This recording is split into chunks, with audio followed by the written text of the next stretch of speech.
우리가 살아가면서 가장 잦게 흔히 만날 수 있는 통증 중에 하나, 바로 두통입니다. 오늘 그 두통을 파헤쳐 보도록 하겠습니다. 신경외과에서 진료하는 두통의 원인은 어떤 게 있습니까? 두 가지로 나눌 수가 있는데, 뇌를 싸고 있는 두개골 안쪽 병변과 네. 두개골 바깥쪽 병변을 크게 보시면 됩니다. 안쪽 병변이면 되게 위험한.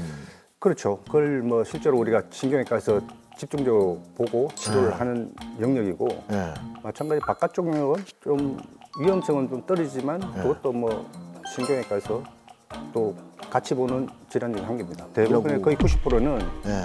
바깥쪽 병변이고 한 10% 정도가 뇌 안쪽 병변이라고 생각하시면 됩니다. 한번 볼까요? 예, 뇌는 크게 세 가지밖에 없습니다. 세 가지. 예, 첫 번째는 뇌실질, 네. 그러니까 쉽게 하면 뇌세포라고 이야기하죠. 네.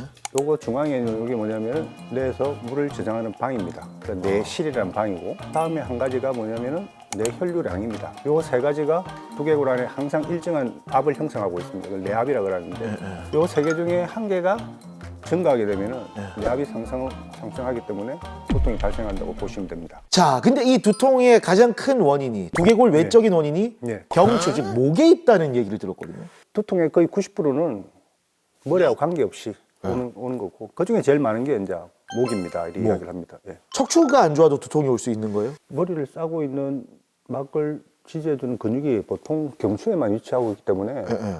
허리 쪽하고는 허리 통증 때문에 두통 오는 경우는 잘 없습니다. 아, 그러면 보통 이렇게 그 머리가 아파서 오는 환자의 원인을 목으로 잡는 경우가 굉장히 많겠네요. 두통의 원인은 크게 세 가지입니다. 이렇게 설명을 드려요. 네. 뭐 뇌실질, 뭐 뇌종양, 뇌출혈, 이런 건 1에서 2% 정도 되고, 진짜 작네요. 그다음에 혈관성 두통, 뭐 혈관이 좁아졌다든지, 뭐 혈관이 부풀어올 때 오는 두통이 한 7에서 8%, 90%는 머리하고 관계없이 오는 두통인데, 그 중에 제일 많은 게 목입니다. 이렇게 설명을 해요. 목은 보통 엑스레이 정도를 같이 찍는 경우가 좀 있습니다. 머리에 이상 없고 하면 이제 머리 쪽은 문제가 아닙니다 이야기를 드리죠. 근데 이제 목의 엑스레이를 봤을 때 약간의 퇴행성 변화가 있다든지, 봤을 때 당시에 상지에 방사통이 있다든지, 팔이 저리 있다든지 같이 오는 경우도 많거든요. 방사통이 없다 하더라도 한 2주 이상 통증이 지속되면 보통 목도 한번 찍어보세요 이렇게 이야기를 하죠.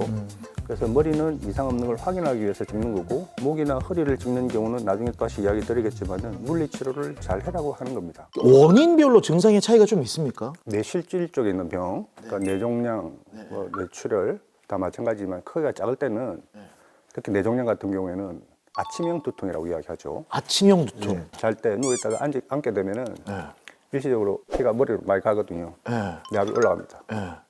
그래서 크기가 작을 때는 그 아침형 두통이 올 수도 있다고 되어 있습니다. 그렇게 하면 뭐 복시라든지 그 사물이 두 개로 보인다든지 뭐 이런 부분들이 있지 않습니까? 시신경 쪽 주위에 종양이 생기게 되면 당연히 시력이 안 보이겠죠. 아, 무섭다. 그다음에 뭐 7번, 8번 신경, 안면 신경 쪽에 종양이 있는 경우는 안면 마비나 뭐 청각 신경이 장애 옵니다. 뇌 실질의 병은 병변의 크기나 위치에 따라서 외우도 결정될 뿐만 아니라 치료 방향도 결정이 나게 됩니다.